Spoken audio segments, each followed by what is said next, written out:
इस अध्याय का विषय है कक्षा 9 स्पर्श भाग 1 से शरद जोशी जी द्वारा लिखित तुम कब जाओगे अतिथि पाठ का सार तथा मुख्य बिंदु।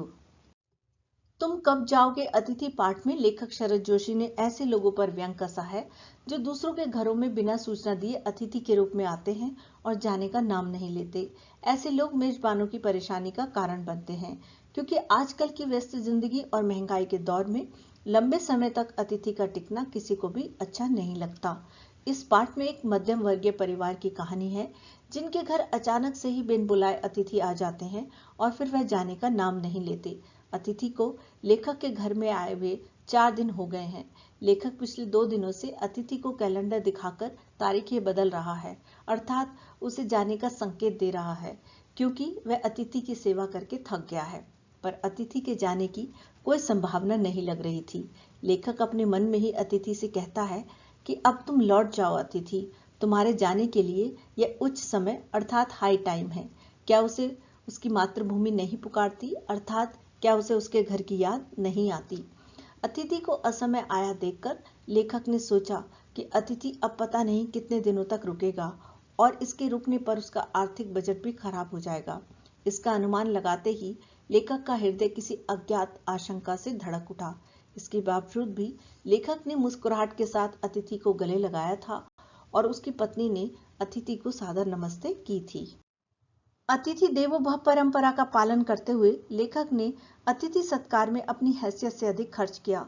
लेखक ने अतिथि को भोजन के स्थान पर उच्च मध्यम वर्ग का डिनर करवाया, जिसमें 2-2 सब्जियों के अलावा रायता और मिष्ठान भी था।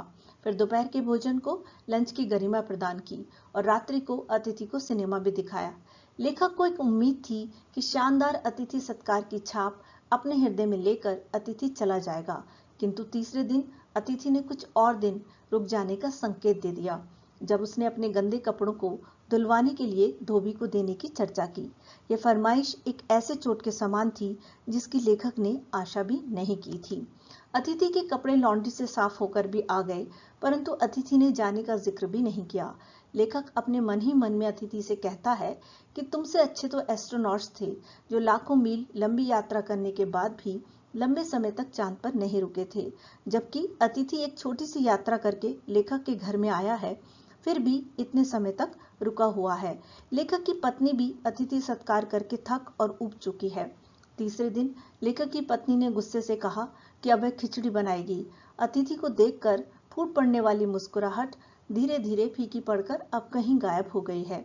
परिवार, बच्चे, नौकरी, फिल्म, राजनीति, महंगाई आदि सभी विषयों पर बात करने के बाद चर्चा के विषय समाप्त हो गए हैं और वह बोरियत महसूस करने लगा है। उसकी भावनाएं गालियों का स्वरूप ग्रहण कर रही हैं। उन्हें अतिथि देवता कम मनुष्य और राक्षस सा नजर आ रहा है। इस तरह अतिथि ने अपना देवत्व छोड़कर राक्षस वाले गुण दिखाने शुरू कर दिए थे, अर्थात उन्हें परेशान करना शुरू कर दिया है। लेखक आगे कहते हैं कि मुझे पता है कि तुम्हें हमारे घर में अच्छा लग रहा है, क्योंकि दूसरों के घर में रहकर आदर सत्कार प्राप्त करना सभी को अच्छा लगता है। अगर बस चलता तो सभी लोग दूसरों के यहाँ रहते, पर ऐसा नहीं हो सकता। अपने व्यवहार के कारण अतिथि उनके स्वीट होम की स्वीटनेस को समाप्त कर रहा है, इसलिए अब तुम चले जाओ, वरना मुझे मजबूरन गेट आउट कहना पड़ेगा।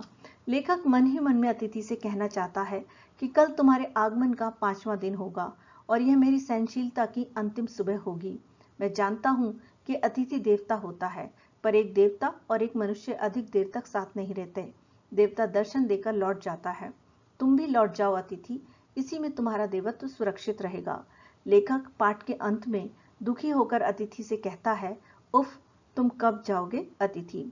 इस पाठ के माध्यम से लेखक ने यह संदेश दिया है कि अतिथि की गरिमा इसी में है कि वह जल्दी अपने घर लौट जाए तथा मेजबान की परेशानी का कारण न बने। इससे आतिथ्य करने वाले के मन से प्रेम भाव मिट जाता है और अतिथि देवता की बजाय राक्षस नजर आने लगता है। यदि आपको ये वीडियो पसंद आई हो तो चैनल को सब्सक्राइब करें, लाइक करें, मित्रों के साथ शेयर करें और बेल आइकन को प्रेस करना ना भूलें, ताकि आपको मेरी नई वीडियो की नोटिफिकेशन मिलती रहे। धन्यवाद।